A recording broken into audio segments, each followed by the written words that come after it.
எல்லாருக்கும் வணக்கம்.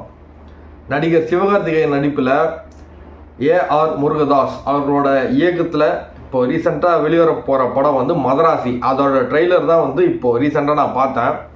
உண்மையிலேயே சொல்கிறேன், அந்த ட்ரெய்லரை பார்க்கும்போதே வந்து படம் வந்து ஒரு நல்ல கதையோட, நல்லா நோட் பண்ணிக்கோங்க, நல்ல கதையோட நம்பிக்கையான ஒரு படமாக தான், கண்டென்ட்டாக நல்லா வச்சு நல்லா போவோம், நல்லா இருக்கும் பார்க்குறதுக்கு அப்படின்ற நம்பிக்கை நம்மளுக்குள்ளே வருது. இப்போ ரீசெண்டாக கூலின்னு ஒரு படம் எடுத்தாங்கல்ல லோகேஷ் கனகராஜ் அவர்கள். அவர் என்ன பண்ணாருன்னா, படத்தை வந்து பில்டப் பண்ணி பண்ணி பண்ணி பண்ணி கதையே இல்லாமல் வந்து சொதப்பி விட்டார். அதாவது தலைவர் கால்ஷீட் கிடச்சே வந்து அவர் வந்து அதை ஒழுங்காக யூஸ் பண்ணாமல் சொதப்பி விட்டார் கதை இல்லாமல்.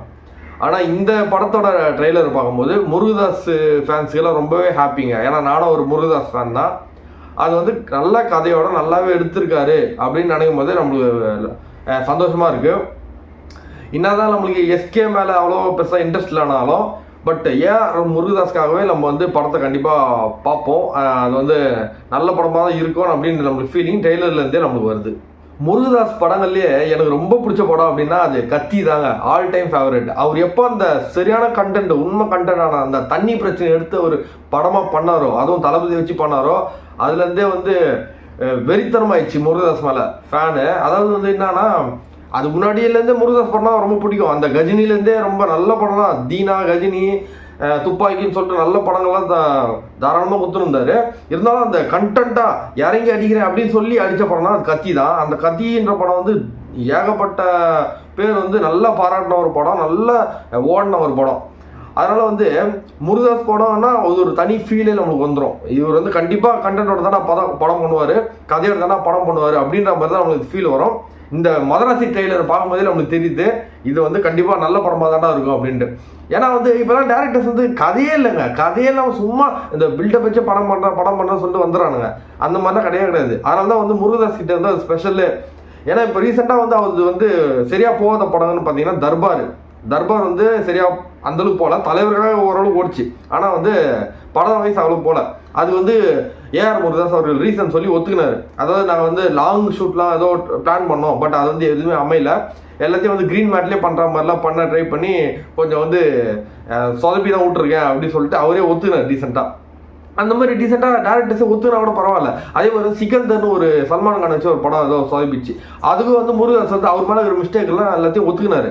அந்த மாதிரி டேரக்டர்ஸ் இப்போ இருக்கிற டேரக்டர்ஸ்லாம் யாருமே ஒத்துக்க மாட்டாங்க. இந்த லோகேஷ் கனகராஜ் எல்லாம் படம் வந்து சரியாக போகல அப்படின்னா அது வந்து ஒரு இன்டர்வியூ கொடுக்குறேன், இது கொடுக்குறேன்னு சொல்லிட்டு அதில் வந்து அந்த எக்ஸ்ப்ளனேஷன் வந்து கொடுக்குறாரு. இல்லை இந்த ஃப்ளாஷ்பேக் கண்டிப்பாக நல்லா தான் இருக்கும், லியோ தான் பயங்கரமான இல்லைன்னு, நான் கண்டிப்பாக இதை நல்லா பண்ணுவேன், நீங்கள் வேணால் பாருங்கள் அப்படி இப்படி சொல்லிட்டு அதுக்கு விளக்கம் கொடுக்குறதுக்கு பதிலாக நீங்கள் ஒழுங்காக எடுக்கலைங்க, கதை இல்லாமல் தான் எடுத்துறீங்கன்னு சொல்லிட்டு நீங்கள் தப்பு ஒத்துக்கினாலே வந்து ஆடியன்ஸ்க்கு வந்து சரி பரவாயில்ல ஒரு சான்ஸ் கொடுக்கலாம் சொல்லிட்டு சாட்டிஸ்ஃபேக்ஷன் ஆகும். நீங்கள் எடுத்த அந்த முகப்படத்தையும் வந்து நீங்கள் வந்து மறுபடியும் இல்லை இது நான் எடுத்தது கரெக்ட் தான், அது வந்து உங்களுக்கு அடுத்த படத்தில் காட்டுறேன்னா அப்போ இந்த படம் எதுக்கு எடுக்கிறீங்க? அந்த மாதிரி தான் வந்து எனக்கு வந்து லோகேஷ் கனகராஜ் அவர்கள் பண்ணுறது எதுவுமே சரியில்லை அப்படின்ற மாதிரி நம்மளுக்கு ஃபீலிங் வந்து. நீங்கள் என்ன பண்ணோன்னா, இந்த மாதிரி சீனியர் டேரக்டர்ஸ், ஏஆர் முருகதாஸ் மாதிரி சீனியர் டேரக்டர்ஸ் பார்த்து நீங்கள் கற்றுக்கணும். ஏன்னா அதுவும் தப்பு இல்லை, ஏன்னா நீங்கள் ஒரு ஜூனியரு சீனியரை பார்த்து கற்றுக்கிறதுல அந்த மரியாதைக்காக கற்றுக்கிறதுல ஒன்றும் தப்பே கிடையாது. அவர் பாருங்க, அவ்வளோ எக்ஸ்பீரியன்ஸான டேரக்டர், பெரிய பெரிய ஹீரோ வச்சு பண்ண, ஸ்டார்ஸ் வச்சு பண்ண டேரக்டர் அவரோட மிஸ்டேக்கை ஒத்துக்கினாரு. என்னோட பாலிவுட் போயிட்டு வந்துக்கிறாரு, பாலிவுட் போயிட்டு அவர் அந்த எக்ஸ்பீரியன்ஸோட வந்துக்கிறாரு. அவரே வந்து அந்த அவர் வந்து தன்னை பெருமை பீத்திக்காமல் அவர் மேலே இருக்கிற மிஸ்டேக்ஸை ஒத்துக்கும் போது உங்களுக்கு என்ன வந்தது? இப்போ அந்த கூலி படத்தை வந்து ஃப்ளாஷ்பேக்கும் இல்லை, ஒழுங்காக காட்டல, கதையே இல்லை அப்படின்னும் போது அதை ஏன் ஒத்துக்க மாட்டேறீங்க? நீங்கள் ஒத்துக்குன்னு தான் போங்களேன். உங்களுக்கு என்ன கலெக்ஷனுக்காக மறுபடியும் பில்டப்லேயே ஓட்டுவீங்களா? அந்த மாதிரி பண்ணால் ஓடாதுங்க படம், சிம்பிளுங்க. அந்த மாதிரி படம் ஓடாதுங்க, கதை இல்லாமல் நீங்கள் எந்த படம் பண்ணாலும் ஓடாதுங்க. அதனால் நான் என்ன சொல்கிறேன், லோகேஷ் கனகராஜ் அவர்கள் ஏஆர் முருகதாஸ் அவர்களை பார்த்து நிறையவே கற்றுக்கணும். இந்த மாதிரி வந்து நம்ம ஏஆர் முருகதாஸ் மாதிரி டேரக்டர்ஸ்லாம் நம்ம தமிழ் சினிமாவில் இருந்தால் தான் தமிழ் சினிமா வந்து இந்த 1000 கோடி நல்ல கலெக்ஷனு இதெல்லாம் வந்து அடிக்கிறதுக்கு அந்த மறுபடியும் அந்த பழைய மொமெண்ட்ஸ் எல்லாம், கலெக்ஷன்லாம் பார்க்குற மொமெண்ட்ஸ் எல்லாம் திரும்பி வர்றதுக்கான வையாகவே இருக்கும். அதாவது இந்த மாதிரி டேரக்டர்ஸ் வந்து நம்ம ரெகுலராக படம் பண்ணணும். நீங்கள் பில்டப் வச்சு எடுக்கிற டேரக்டர்ஸ்லாம் இங்கே வந்து சுத்தமாக தேவை கிடையாதுங்க. அது வந்து ஆடியன்ஸே கண்டுபிடிச்சிடறாங்க. ஆடியன்ஸ் கண்டுபிடிச்சிட்டு படத்தை வந்து இது பண்ணிடுறாங்க. ஓகேங்களா? அதனால வந்து ஆடியன்ஸுக்கு மனசுக்கு பிடிச்ச மாதிரி படம் எடுக்கிறாங்க. இப்போ மதராசி படம் ட்ரெய்லர் பார்த்தேன். உண்மையிலே சொல்கிறேன், எனக்கு ரொம்ப பிடிச்சிருந்தது.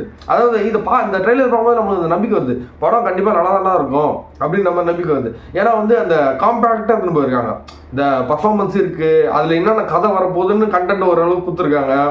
அதாவது வெப்பன் மாஃபியாவாக இருக்கட்டும், அதே மாதிரி வந்து அந்த பிரெயின் இஷ்யூவாக இருக்கட்டும், சிவகார்த்திகேயனுக்கு அந்த மாதிரிலாம் நடக்க போகுது, லவ் கான்செப்டாக இருக்கட்டும், எல்லாமே வந்து கொடுத்துருக்காங்க. இது வந்து பத்தாவதுக்கு அந்த வில்லன்லேயே ஒரு ஹைலைட்டான ஒரு டைலாக் இருக்குது. அதான் அந்த துப்பாக்கி அவன் கையில் இருந்தாலும் வில்லன் நான் தாண்டா அப்படின்ற மாதிரிலாம் டைலாக்லாம் இருக்குது. அதெல்லாம் பார்க்கும்போதே நம்மளுக்கு வந்து இந்த படம் மேலே ஒரு இன்ட்ரெஸ்ட் வருது பார்க்கறதுக்கு. அந்த மாதிரி தான் நீங்கள் படம் எடுக்கணும்.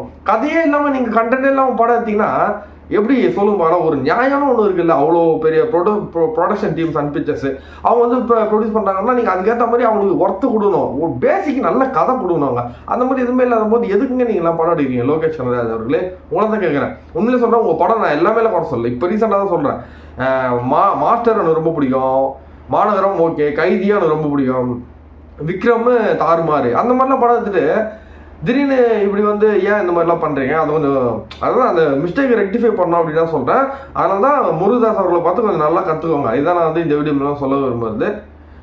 நன்றி. இன்னொரு விஷயம் சொல்ல வந்துட்டேன், நீங்கள் நல்லா நோட் பண்ணிங்கன்னா தெரியும். இப்போ மதராசி படத்தோட ஆடியோ லான்ச்சு நடந்தது, யாருக்குன்னா தெரியுமா? நடந்தது தெரியுமா? எவ்வளோ சைலண்ட்டாக முடிச்சாங்க ஆடியோ லான்ச்சை. அந்த மாதிரி வந்து கூலிக்கு நடந்ததா? எவ்வளோ பில்டப் பண்ணாங்க. சரி, என்னதான் ரஜினி தலைவர் படமாக இருந்தாலும் அந்தளவுக்கு பில்டப் பண்ணீங்கல்ல, அதுக்கான ஒர்த்து படத்தில் இருந்ததுதானா? இல்லை. ஆனால் இந்த மதராசி பாருங்க, முருகதாஸ் பெரிய டைரக்டர், எஸ்கேவும் ஆல்மோஸ்ட் இப்போ இருக்கிற லெவலுக்கு ஹையாக தான் இருக்காரு. அந்த மாதிரி 2 பேரோட காம்போல மியூசிக் டைரக்டர் அனிருத் வேற. ஓகேங்களா? அந்த மாதிரி காம்போல இருக்கிறவங்களாம் ஒன்றா சேர்ந்து ஆடியோ லான்ச் பண்ணியும் அதை வந்து பெருசாக வெளியில் வந்து பப்ளிஷ் பண்ணல. அவங்க வந்து சிம்பிளாக தான் முடிச்சாங்க. ஓகேங்களா? கிராண்டாக எதுவுமே பண்ணல. அதே மாதிரி அவங்க டெக்னிக் பாருங்க, முருகதாஸ் படம்ன்றனால வந்து அவர் வந்து சொல்லிட்டாரு முன்னாடியே, இந்த மாதிரி இந்த மதராசி படத்துக்கு ஹைப் ஏற்றாதீங்க, இது வந்து ஸ்ட்ரிக்டாக சொல்லியிருக்காராம். ஹைப் ஏற்றாமல் சிம்பிளாக விடுங்க. ஏன்னா வந்து இப்போலாம் ஹைப் ஏற்றி ஒன்றுமே இருக்குதுங்க படத்தில், இதுதான் உண்மை. இதனால வந்து அவருக்கு தெரியும், ஏன்னா ஹைப் வேண்டாம், நம்ம படம் தான் ஹைப்பாக இருக்கணும் ஆடியன்ஸுக்கு. சும்மா நம்ம வந்து ஹைப் கொடுத்து படத்தை எல்லாம் ஓட்டவே முடியாது, அது வந்து அவருக்கு தெரியும். அதனால தான் வந்து ஆடியோ லான்ச் சிம்பிளாக முடிச்சிருக்காங்க. ட்ரெய்லர் கூட வந்தது கூட நிறைய பேருக்கு தெரில. இப்போ பார்த்து எல்லாரும் ஷேர் பண்ணி படம் நல்லா இருக்கிறதுனால எல்லாருமே பார்க்கறது நல்லா இருக்கிறதுனால எல்லாருமே இப்போ ஷேர் பண்ணுறாங்க. ஸோ வந்து ஹைப்பே இல்லாமல் வர படம் இந்த மதராசி. இதோட ரியாக்ஷன் எப்படி வருதுன்னு மட்டும் பாருங்கள், ரிஃப்ளெக்ட் ஆகுது. அது எப்படி வந்து கலெக்ஷனில் படம் வந்து ஆடியன்ஸ் ரெஸ்பான்ஸில் எப்படி ரிஃப்ளெக்ட் ஆகுதுன்னு பாருங்கள். அதுக்கப்புறம் வந்து உங்களுக்கு வந்து இந்த பில்டப் பண்ணுற விஷயத்தையும் தமிழ் சினிமா மறக்கிற அளவுக்கு இந்த படம் வந்து ஒரு எக்ஸாம்பிளாக இருக்கும்.